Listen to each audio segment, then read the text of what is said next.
சந்திப்பதில் மிகுந்த மகிழ்ச்சி. இந்த காலையிலும் ஆண்டவருடைய கிருபை நம்மை நடத்துவதாக.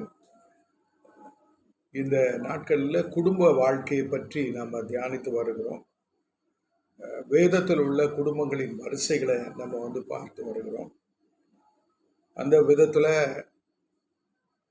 கிருபை பெற்ற குடும்பங்கள் அல்லது விசுவாச குடும்பங்கள், நம்ம 3 வகையான குடும்பம் இந்த உலகத்தில் இருக்குது. பரிசுத்தமான குடும்பம், சிதைந்த குடும்பங்கள், அப்புறம் விசுவாச குடும்பம். விசுவாச குடும்பம்னா இன்னொரு வார்த்தையில் சொன்னால் கிருபை பெற்ற குடும்பங்கள். இந்த வரிசையில் நம்ம முதலாவது கிருபை பெற்ற குடும்பமாக நோவாவையும் அவனுடைய குடும்ப வாழ்க்கை, அதை தொடர்ந்து ஆபிரகாம் கர்த்தருடைய வார்த்தைக்கு கீழ்ப்படிந்ததுனாலே தேவனுடைய கண்களில் அவருக்கு கிருபை கிடைத்தது.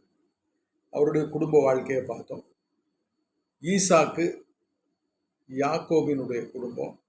இன்றைக்கு நம்ம பார்க்க போகிறது மிக முக்கியமான ஒரு குடும்பம், வேதத்தில் மறைந்து இருக்கிற ஒரு குடும்பம். அதான் யாருன்னா அம்ராம் யோகபேத். அம்ராம் யோகபேத் என்பவர்கள் தேவனாலே கிருபை பெற்ற குடும்பம். இவர்கள் லேவி கோத்திரத்தார். இந்த அம்ராம் யோகபேத்து பெற்றெடுத்த பிள்ளைகள் தேவனுடைய கரத்தில் பயன்பட்டார். அதில் குறிப்பாக மோசேய ஆண்டவர் அற்புதமாக எடுத்து பயன்படுத்தினார். எப்படின்னா, அடிமைத்தனத்திலிருந்து விடுதலை பெறுகிறார். அதாவது அடிமைத்தன நாட்டிலிருந்து விடுதலை தேசத்திற்கு பயணமாகும்படி இஸ்ரவேலரை ஆண்டவர் வழிநடத்தும்படி தெரிந்தெடுக்கப்பட்ட ஒரு இரட்சகன். இந்த இரட்சகனை வளர்த்தெடுக்க அம்ராம் யோகபேத்துக்கு ஆண்டவர் கிருபை கொடுத்தார். இவங்களுடைய பேர் ஒரே ஒரு இடத்துல வருது. மோசேயினுடைய பெற்றோருடைய பேர் ஒரே ஒரு இடத்துல வருது. யாத்திராகமம் 6ஆம் அதிகாரம் அந்த 20ஆம் வசனத்தை நீங்கள் பார்த்தீங்கன்னா, அங்கே மோசேயினுடைய பெற்றோர் அந்த வம்சவழி அட்டவணையில் வருகிறது. இந்த வம்சவழி அட்டவணையில் அவனுடைய பேர் வருது. பெரும்பாலும் மோசேயினுடைய பெற்றோரை வேதம் ரொம்ப அதிகமாக முன்னிறுத்தலை. ஆனால் மோசே தேவனுடைய கரத்தில் வல்லமையாக பயன்பட்டார். சரி, பார்த்தீங்கன்னா 20ஆம் வசனம், அம்ராம் தன் அத்தையாகிய யோகபேத்தை விவாகம் பண்ணினான். அவள் அவனுக்கு ஆரோனையும் மோசேயையும் பெற்றாள். அம்ராம் 137 வருஷம் உயிரோடு இருந்தான். அவ்வளோதான் அம்ராமை பற்றி சொல்லப்பட்ட வார்த்தை, ஒரே ஒரு வசனம் தான்.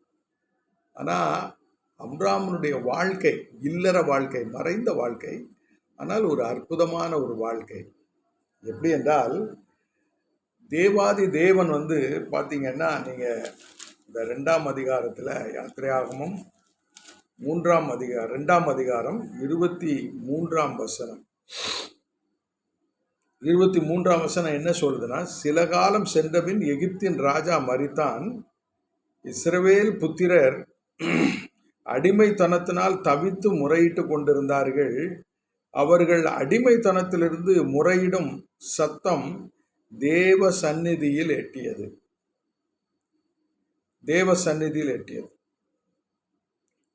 தேவன் அவர்கள் பெருமூச்சை கேட்டு தாம் ஆபிரகாமோடும் ஈசாக்கோடும் யாக்கோபோடும் செய்த உடன்படிக்கையை நினைவு கூர்ந்தார். யாக்கோபுக்கு அடுத்து இந்த அம்ராம் யோகபேத்தை பேத்து மேலே கர்த்தருடைய கிருபை இருந்தது.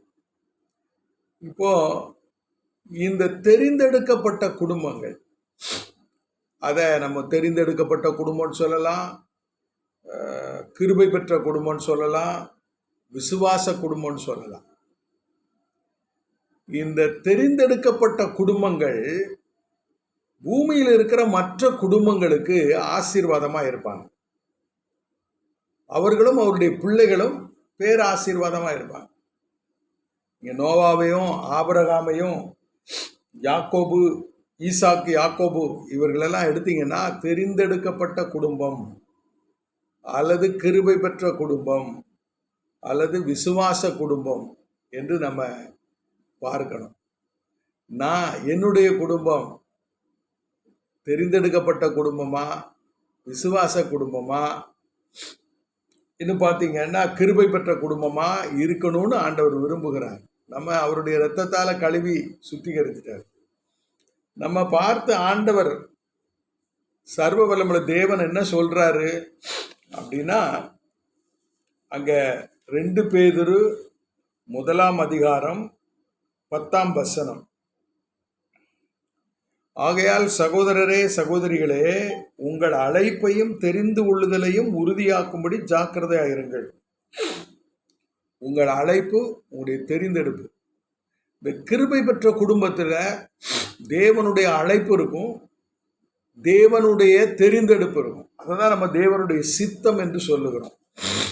இல்லற வாழ்க்கையில இல்லற வாழ்வு இல்லாம நாம தேவனுடைய சித்தத்தை செய்ய முடியாது. கணவனை தள்ளிட்டு மனைவியை தள்ளிட்டு தாண்டோண்டித்தனமா வாழுகிறவர்களை ஆண்டவர் தம்முடைய சித்தத்திற்கு பயன்படுத்த முடியாது. தேவனுடைய சித்தத்தை 3 விதத்தில் நம்ம பார்த்தோம் ஏற்கனவே. 1, நீங்களும் நானும் பரிசுத்தமாகணும். 2, ஒருவரில் ஒருவர் அன்பாக இருக்கணும். 3, நாம் ஆத்தும ஆதாயம் செய்யணும், அதாவது மற்ற குடும்பங்களுக்கு ஆசீர்வாதமாக இருக்கணும். இந்த 3 அடிப்படை அந்த நிலைகளை ஒவ்வொரு குடும்பமும் நிறைவேற்றணும். அதை ஆண்டவர் தெரிந்தெடுத்த குடும்பங்களில் அதை அவர் கொண்டு வருகிறார். இப்ப பாருங்க, அம்ராமையும் யோகபேத்தையும் கர்த்தர் தெரிந்து கொண்டு இஸ்ரவேல் ஜனங்களை அடிமைத்தனத்திலிருந்து மீட்டெடுக்க ஒரு பிள்ளையை பெற்றெடுக்க வைத்தார். அப்போ பிள்ளை பேற்றினாலே ரட்சிப்பு உண்டாகிறது. நீங்க இதை பார்க்கணும். நம்ம ரொம்ப கவனமா நம்முடைய இல்லற வாழ்க்கையில ரொம்ப கவனமா நம்ம ஈடுபடணும். எதுக்கெடுத்தாலும் கோபப்பட்டுக்கிட்டு, எதுக்கெடுத்தாலும் வீம்பு பண்ணிக்கிட்டு, எதுக்கெடுத்தாலும் வாக்குவாதம் பண்ணிக்கிட்டு, எதுக்கெடுத்தாலும் எதிர்த்து நின்றுக்கிட்டு, கணவனுக்கும் மனைவிக்கும் இடையே எதிர்த்து நின்றுக்கிட்டு, இப்படிப்பட்ட காரியங்களை நம்ம செய்தோன்னா நம்முடைய தெரிந்தெடுப்பை இழந்துருவோம், தம்முடைய அழைப்பை இழந்துருவோம். நீங்க தெரிந்தெடுப்பை இழந்த குடும்பங்கள்னு வேதத்துல படிச்சோம்னா நிறைய இருக்கு. ஆதாமில துவங்கி காயின் அப்படி வரிசையா இருக்கு. சவுல் ரொம்ப முக்கியமான ஒரு குடும்பம். இங்க பாருங்க, ஆண்டவர் என்ன சொல்றாருன்னா, அந்த 2 அதிகாரம் 1 தீமோத்தேயு 2 அதிகாரம் கடைசி வசனம் 15 பாருங்க, தெளிந்த புத்தியோடும் விசுவாசத்திலும் அன்பிலும் பரிசுத்தத்திலும் நிலை கொண்டிருந்தால் பிள்ளை பேற்றினாலே ரட்சிக்கப்படுவாள். அப்போ குடும்ப வாழ்க்கையில ஈடுபடுகிற ஒவ்வொருவருக்கும் ஆண்டவருடைய ஆலோசனை என்ன தெரியுமா? நீங்க தெளிந்த புத்தியா இருக்கணும். தெளிந்த புத்தினா என்ன? கணவன் மனைவியை நேசிக்கணும், மனைவி கணவனை நேசித்து கீழ்ப்படியணும். நான் சொல்ற வார்த்தை ரொம்ப முக்கியம். கணவன் மனைவியை எல்லா விதத்திலும் நேசிக்கணும், அன்பு செய்யணும். மனைவி என்ன செய்யணும்? நேசித்து கீழ்ப்படியணும். கடமைக்காக கீழ்ப்படியக்கூடாது, நேசித்து கீழ்ப்படியணும். இந்த அம்ராம் யோகபேத் 2 பேருடைய பேரும் பார்த்தீங்கன்னா வேதத்தில் ஒரு முறை தான் வருது. ஆனால் அவங்க குடும்ப வாழ்க்கையில் அவங்ககிட்ட விசுவாசம் இருந்தது. அவர்கள் தேவ சித்தத்திற்கு கீழ்ப்படிந்தார்கள். தெரிந்தெடுப்பு அவர்கள் கவனமாக தங்களுடைய வாழ்க்கையில் நிறைவேற்றினாங்க. அப்போ ஒவ்வொரு இல்லறத்திலும் ஆண்டவர் என்ன எதிர்பார்க்கிறார் அப்படின்னா, தெளிந்த புத்தி. இந்த திருமண உறவுல கணவன் மனைவிக்கு இருக்கிற கடமைகள், அதாவது மனைவி கணவனுக்கு உற்ற துணை, கணவன் மனைவிக்கு உற்ற தோழன். இதுல தெளிந்த புத்தி இருக்கணும். மனைவியவோ கணவனவோ அடிமைப்படுத்தக்கூடாது. நீங்க இந்த யாத்திரையாகமம் 3 அதிகாரத்துல 2 அதிகாரத்துக்கு வந்தீங்கன்னா முதல் வசனம் இப்படி சொல்லுது, லேவியின் குடும்பத்தாரில் ஒருவன் லேவியின் குமாரத்திகளில் ஒருத்தியை விவாகம் பண்ணினான். இப்படிதான் அது வருது. அந்த வார்த்தைக்குள்ள ஒரு குடும்பம் இல்லற வாழ்க்கை, அதாவது கீழ்ப்படிந்து தேவ சித்தம் செய்கிற ஒரு கணவனையும் ஒரு மனைவியையும் நம்ம பார்க்கிறோம். சுற்றி கோடிக்கணக்கான குடும்பங்கள் இருந்தது. இஸ்ரவேல் குடும்பங்களே நிறைய இருந்தது. 6 லட்சத்துக்கும் மேல குடும்பங்கள் இருந்தது.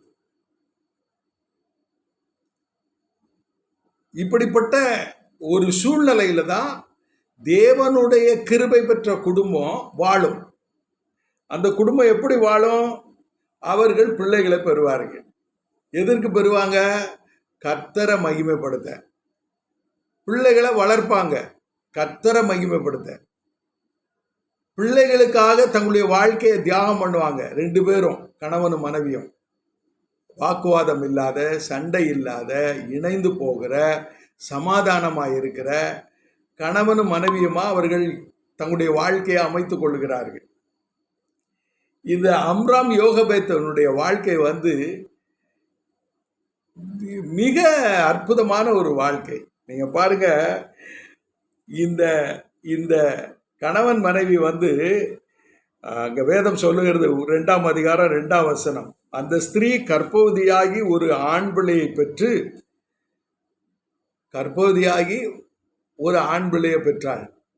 அம்ராம் யோகபேத்து அம்ராமுக்கு ஒரு பிள்ளையை பெறுகிறார். முந்தி ஒரு பொம்பளை பிள்ளை, அதுக்கப்புறம் ஒரு பையன், அப்படி பிறக்குது. அல்லது ஒரு ஆரோனுக்கு அடுத்து ஒரு பெண்ணு, அப்படிதான் பிறந்திருக்கும். மிரியாம் மோசேயனுடைய சகோதரி, ஆரோன் மோசேயனுடைய அண்ணன். மோசே பிந்தி பிறந்தவன். இந்த குடும்பத்துல பாருங்க, தகப்பன் தாய் 3 பிள்ளைகள் இருக்கிறாங்க. இந்த தகப்பன் தாயும் மிக நேர்த்தியா அந்த பிள்ளைய வளர்க்குறாங்க. அதாவது பிள்ளைகள் கீழ்ப்படிதல் உள்ளவர்களாக வளர்க்கப்படணும். அதுல இந்த அம்ராம் யோகபேத்து மிக சிறப்பா வளர்த்தாங்க. எப்படின்னு பாருங்க, இந்த பிள்ளைய மோசே பிறந்த போது அங்க தேசத்துல ஒரு பெரிய சட்டம் இருந்தது. இஸ்ரவேலருக்கு பிறக்கிற ஆண் பிள்ளைகள் எல்லாம் கொல்லணும் அப்படின்னு சொல்லி ஒரு சட்டம் இருந்தது. அப்போ நதியில போட்டுறணும் அப்படின்னு இருக்குது. நீங்க 1ஆம் அதிகாரம் 22ஆம் வசனம், யாத்திராகமம் 1:22, அப்பொழுது பார்வோன் பிறக்கும் ஆண் பிள்ளைகள் எல்லாம் நதியிலே போட்டு விடவும் பெண் பிள்ளைகள் எல்லாம் உயிரோடு வைக்கவும் தன் ஜனங்கள் எல்லாருக்கும் கட்டளையிட்டான். தேசத்துல ஒரு பெரிய சட்டம் இருக்கு. ஆம்பளை பிள்ளை பிறந்தா அந்த பிள்ளைய தண்ணியில போட்டுறணும், நாக்குட்டியை தூக்கி போட்ட மாதிரி தூக்கி போட்டுறணும். எல்லா இஸ்ரவேல் குடும்பத்திலும் ஆண் பிள்ளைகள் பிறந்தா அவங்க பகிரங்கமா அந்த பிள்ளைய பிடுங்கி தண்ணியில போட்டு கொன்றுவாங்க. இங்க அம்ராமுக்கு ஒரு ஆண் பிள்ளை பிறகுது. அவளுடைய மனைவி யோகபேத் அந்த பிள்ளையை காப்பாற்றுகிறதற்காக அவள் ஒரு முயற்சி எடுக்கிறாள். 3 மாதம் அளவும் ஒளித்து வைத்தாள் அப்படின்றது. பிள்ளை குழந்தை பிறந்து சத்தம் கேட்டாலும் வெளியே கேட்காம அந்த பிள்ளைய வளர்க்கிறாள். 3 மாதத்துக்கு மேல ஒளித்து வைக்க முடியல. அதுக்கப்புறம் அவள் என்ன செய்யறா, பிசினும் கீனும் பூசின ஒரு நாணல் பெட்டியில் அந்த குழந்தையை வளர்த்தி நதியோரத்துல நாணலுக்குள்ளே வைத்தாள். அந்த பிள்ளைக்கு என்ன நடக்குன்னு அவளுடைய சகோதரியை தமக்கை தூரத்தில் நின்று கொண்டிருந்தாள். என்ன பொறுப்பா அந்த கிருபை பெற்ற குடும்பம் எவ்வளவு ஒற்றுமையா இயங்குது பாருங்க. புருஷன் மனைவி, கணவன் மனைவி, பிள்ளைகள் எவ்வளவு ஒற்றுமையா செயல்படுறாங்க பாருங்க. அப்போ அந்த கிருபை பெற்ற குடும்பத்திற்கு ஒரு தேவ சித்தம் இருக்கிறது.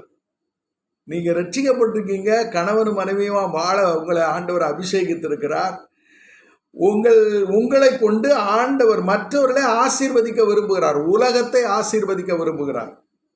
இல்லற வாழ்க்கையில நீங்க தேவனுடைய சித்தத்தை செய்வதற்காக தெரிந்தெடுக்கப்பட்டு இருக்கிறோம். அப்போ நம்முடைய குடும்ப வாழ்க்கையில என்ன இருக்கக்கூடாது? அங்க எதிர்ப்பு இருக்கக்கூடாது, எதிராக நிற்கக்கூடாது, சிடுசிடுன்னு இருக்கக்கூடாது, வாக்குவாதம் இருக்கக்கூடாது. இந்த அம்ராம் யோகபேத்தனுடைய வாழ்க்கையில நீங்க பாத்தீங்கன்னா 2ஆம் அதிகாரத்துல அந்த 3-4 வசனம் வரைக்கும் தான் அங்க இருக்குது. அதாவது அந்த 9ஆம் வசனத்தோட அவங்களுடைய கேரக்டர் முடிஞ்சிருது. மோசே பிறக்கிறார், அதுக்கு முன்னால 2 பிள்ளை பிறகுது. இந்த அம்ராம் தன்னுடைய மனைவியை நேசிக்கிறான். மனைவி தன்னுடைய புருஷனுக்கு நேசித்து கீழ்ப்படுகிறாள். ஆகையினால பிள்ளைகளை சிறப்பாக வளர்க்குறாங்க. இப்போ தேவ சித்தம் அந்த குடும்பத்தின் மேலே இருக்குது. மோசையை ஒரு தீர்க்கதரிசியாக கர்த்தர் எடுக்கணும். இந்த காரியத்தை செய்வதற்கு மோசே பார்வோனுடைய வீட்டில் வளரணும். ஆண்டவருடைய சித்தம் அதுதான். பார்வோனுடைய வீட்டில் மோசே வளரணும். அதற்கு அம்ராமும் யோகபேத்தும் இந்த மிரியாமும் ஆரோனும் ஒத்துழைக்கணும். இங்க பாருங்க, அப்போ ஆரோனுக்கும் மோசைக்கும் வயது வித்தியாசம் இருக்கிறது. மிரியாமுக்கும் மோசைக்கும் வயது வித்தியாசம் இருக்கிறது. ஆனா பிள்ளைகளை நேர்த்தியா அவர்கள் வளர்க்கிறார்கள். பாருங்க, ஒரு குடும்பம், தெரிந்தெடுக்கப்பட்ட குடும்பம், கிருபை பெற்ற குடும்பம். அப்புறம் பாருங்க, அந்த குடும்பம் விசுவாச குடும்பம் என்றால் அந்த குடும்பத்தில் என்னெல்லாம் இருக்கும்? அவர்கள் தேவனுடைய கிருபையை பெற்றதுனால தெரிந்தெடுப்பு இருக்கும். தேவனுடைய தெரிந்தெடுப்பு இருக்கும். அந்த தேவனுடைய தெரிந்தெடுப்புக்கு அந்த குடும்பம் கீழ்ப்படியணும். அந்த கீழ்ப்படிகிறது மாத்திரமல்ல, அந்த குடும்பம் அடிபணியணும். அப்படி அவர்கள் செய்தால்தான் அவர்களை கொண்டு கர்த்தர் என்ன செய்ய சித்தமாக இருக்கிறாரோ அது நிறைவேறும்.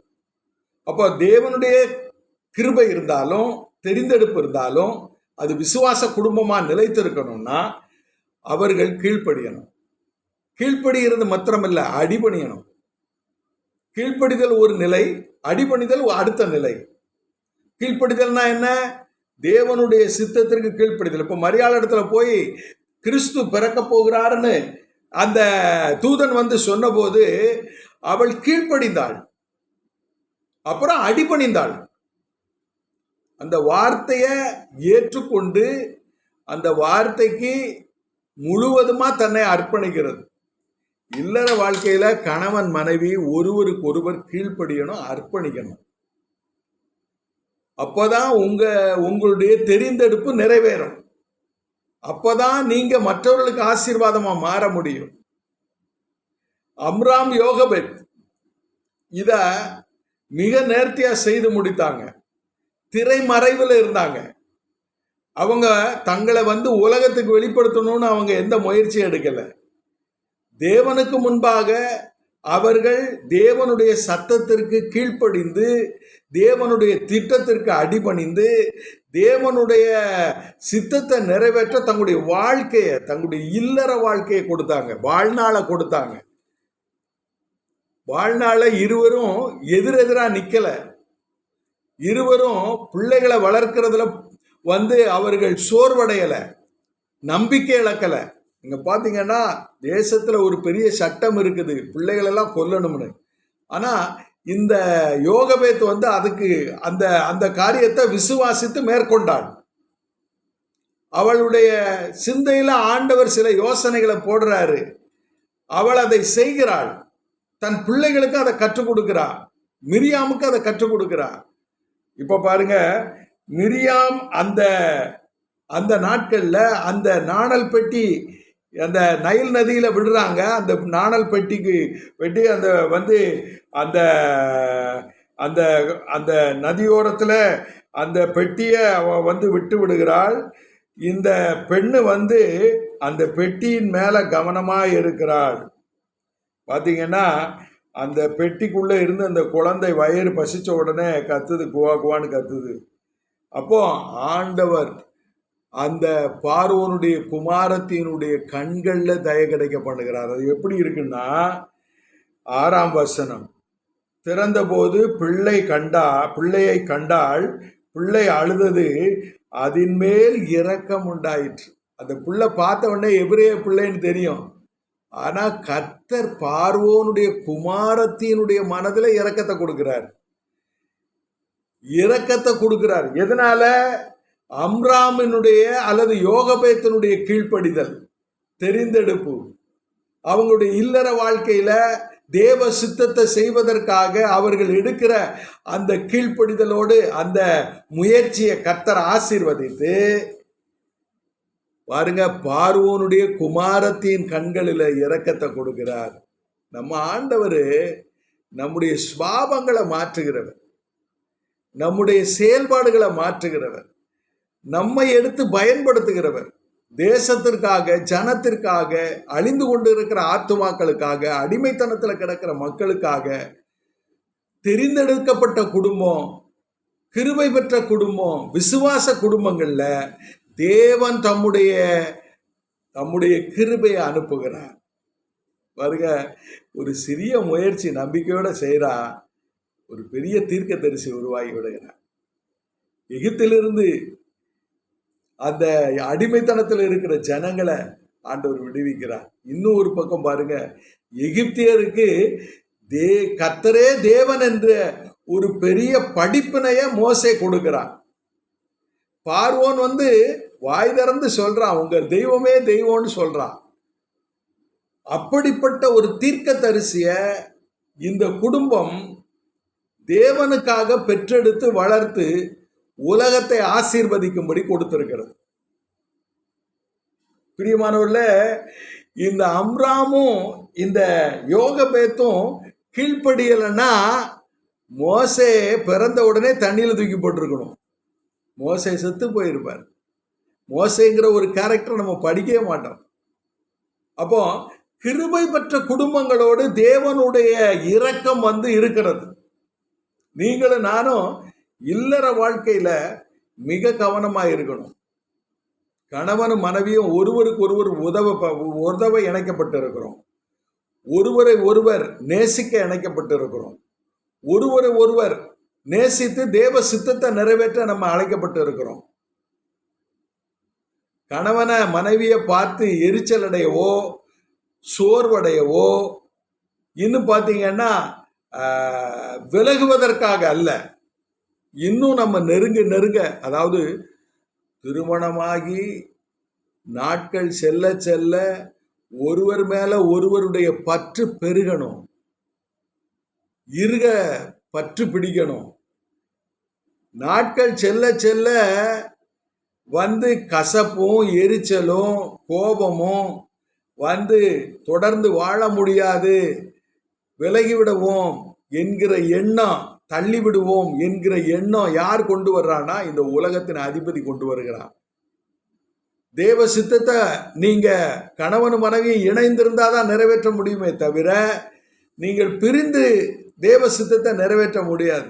அப்போ இல்லறம் இல்லாத ஒரு விசுவாசம் நம்முடைய வாழ்க்கையில கிடையாது. இல்லற வாழ்க்கையில நீங்களும் நானும் ஆண்டவருடைய சித்தத்தை செய்யணும்னா இந்த அம்ராம் யோகபேத்தை போல மோசே என்கிற தீர்க்கதரிசிய தேவனுக்காக பெற்றெடுத்து வளர்த்து அந்த தீர்க்கதரிசிய நாம ஜனத்தின் ஆசீர்வாதத்துக்காக கொடுக்கணும்.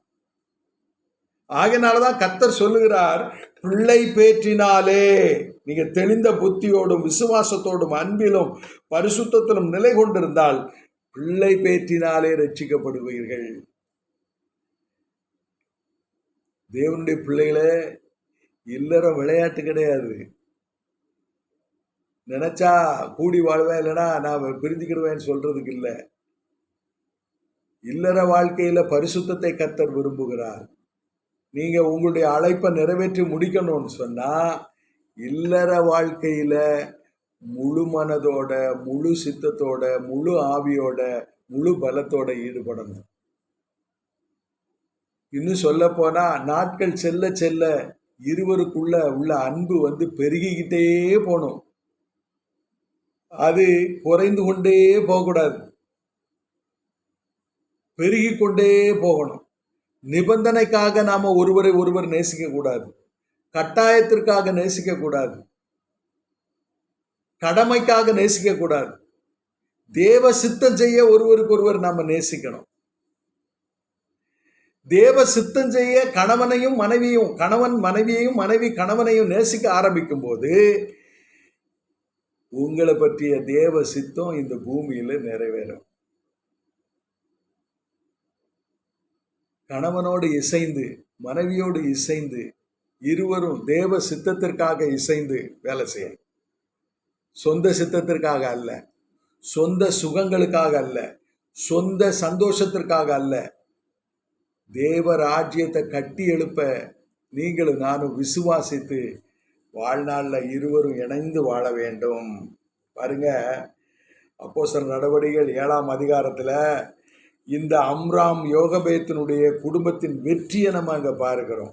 7ஆம் அதிகாரத்துக்கு வாங்க. அவருடைய இல்லற வாழ்க்கையினுடைய அந்த அந்த வெற்றியை நம்ம பார்க்கிறோம். பாருங்க, 34:7-34 எகிப்தில் இருக்கிற என் ஜனத்தின் உபத்திரவத்தை நான் பார்க்கவே பார்த்து அவர்கள் பெருமூச்சை கேட்டு அவர்களை விடுவிக்கும்படி இறங்கினேன். யாரை பார்த்து சொல்றாரு? அம்ராம் யோகபேத்தை பார்த்து சொல்றாரு. என்ன சொல்றாரு? எகிப்தில் என் ஜனத்தின் உபத்திரவத்தை நான் பார்க்கவே பார்த்து அவர்கள் பெருமூச்சை கேட்டு அவர்களை விடுவிக்கும்படி இறங்கினேன். இப்போ நான் உங்களுக்கு ஒரு மகனை கொடுப்பேன். அவன் பேரு மோசே. அவன்தான் தலைவனாகவும் மீட்பனாகவும் அவனை ஏற்படுத்தியிருக்கேன். இந்த பிள்ளைய பெற்றெடுத்து கவனமா வளங்க. உங்க பிள்ளைகளில் ஒரு பிள்ளை தீர்க்கதரிசியா மாறலாம்.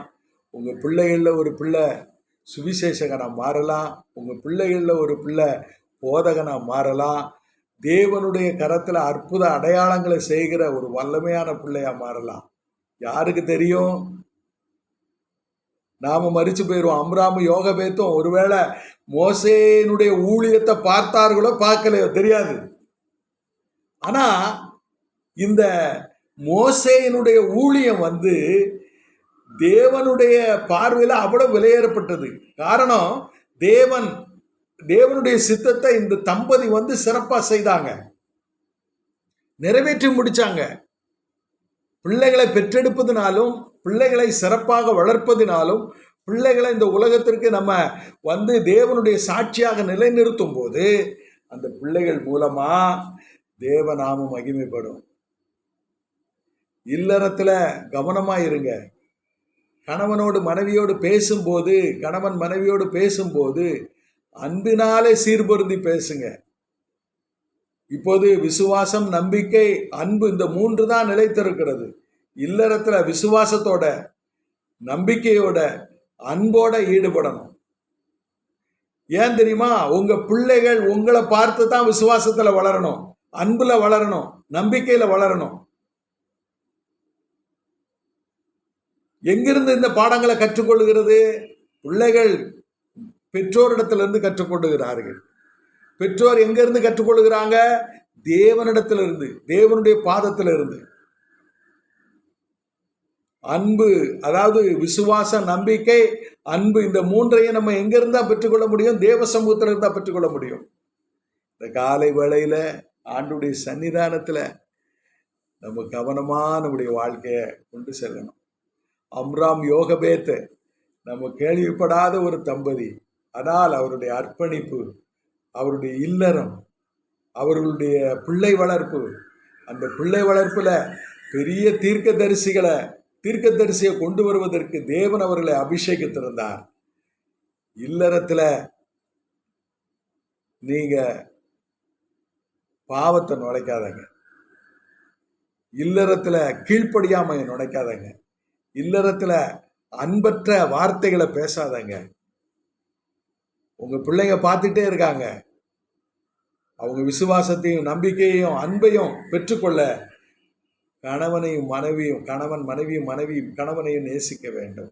பிரியமானவர்களே, இப்போ வேதம் என்ன சொல்லுகிறதுன்னா, இந்த மோசேயை தானே தேவன் முச்செடியிலே அவனுக்கு தரிசனமான தூதனாலே தலைவனாகவும் மீட்பனாகவும் அனுப்பினார்.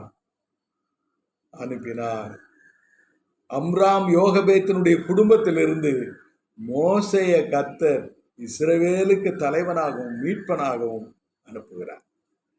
எவ்வளவு பெரிய ஊழியத்தை அம்ராம் யோகபேத்து செய்து முடித்தாங்க தெரியுமா? ஒரு மாசற்ற பரிசுத்தமான ஒரு பணியை அவங்க செய்து முடித்தாங்க. உங்க பிள்ளைகளில் நான் எப்பவும் சொல்றேன், உங்க பிள்ளைகளில் ஒரு தீர்க்கதரிசி இருக்கலாம், உங்க பிள்ளைகளில் ஒரு பெரிய போதகன் இருக்கலாம், உங்க பிள்ளைகளில் ஒரு பெரிய சுவிசேஷகன் இருக்கலாம், உங்க பிள்ளைகளில் ஒரு பெரிய விசுவாச வீரன் இருக்கலாம், வீரங்கனை இருக்கலாம். யாருக்கு தெரியும்? உங்களுடைய வாழ்க்கை தான் உங்க பிள்ளைகளை தேவனுடைய சித்தத்தை செய்ய நிறைவேற்ற அது நடத்தும். இந்த காலை வேளையில ஆண்டவருடைய சன்னிதானத்துல நம்மை அர்ப்பணிப்போம். ஆண்டவரே, என் மனைவியை நான் நேசிப்பேன், மனப்பூர்வமா நேசிப்பேன், உயிருக்குயிரா நேசிப்பேன். என் கணவனை நான் உயிருக்கு நேசிப்பேன். எந்த விதத்திலும் நான் எதிர்த்து நிற்க மாட்டேன். எந்த விதத்திலும் வாக்குவாதம் பண்ண மாட்டேன். எந்த விதத்திலும் முறுமுறுக்க மாட்டேன். எந்த விதத்திலும் நான் அடிபணிய மறுக்க மாட்டேன். ஆண்டவரே, நான் கீழ்ப்படிவேன். நான் உம்முடைய சித்தத்தை செய்ய என்னை ஆண்டவரே பக்குவப்படுத்தும் என்று சொல்லுவோம். பாருங்க, ஒரு கிருபை பெற்ற குடும்பத்தில் தெரிந்தெடுப்பு இருக்கும், கீழ்ப்படிதல் இருக்கும், அடிபணிதல் இருக்கும், அதற்கு பிறகு நிறைவேறுதல் இருக்கும். அது தேவனுடைய சித்தமாக இருக்கும். தேவனுடைய சித்தத்தை நிறைவேற்ற கணவனும் மனைவியுமா நம்மை அர்ப்பணிப்போம். கண்களை மூடி ஜெபிப்போம். நல்ல ஆண்டவரே, இந்த காலை வேளைக்காக துதிக்கிறோம், ஸ்தோத்திரிக்கிறோம். அளவற்ற இரக்கத்திற்காய் நன்றி ஆண்டவரே. ஆண்டவரே, இந்த அம்ராம் யோகபேத்தினுடைய வாழ்க்கை எவ்வளவு பெரிய கர்த்தாவே ஆசீர்வாதமான ஒரு வாழ்க்கை. அந்த வாழ்க்கையில் அவர்கள் இருவருடைய வாழ்க்கையினாலே ஆண்டவரே கர்த்தாவே, மோசே எனும் ஒரு பெரிய தீர்க்கதரிசிய கர்த்தாவே நீர் எழும்பி வர பண்ணினீர். ஆண்டவரே, அவருடைய அர்ப்பணிப்பும் அவருடைய கீழ்ப்படிதலும் ஆண்டவரே அடிபணிதலும் ஆண்டவரே பெரிய ஒரு வெற்றியை ஆண்டவரே தந்ததே. நாங்களும் அப்படி வாழ எங்களுக்கு உதவி செய்யும். எங்களுடைய பிள்ளைகளை உமக்காக வளர்த்திட, உமக்காக வளர்த்து கொடுத்திட கர்த்தர் கிருபை செய்வீராக. இயேசுவின் நாமத்தில் வேண்டுகிறோம் நல்ல பிதாவே. ஆமென். ஆண்டவருடைய கிருபை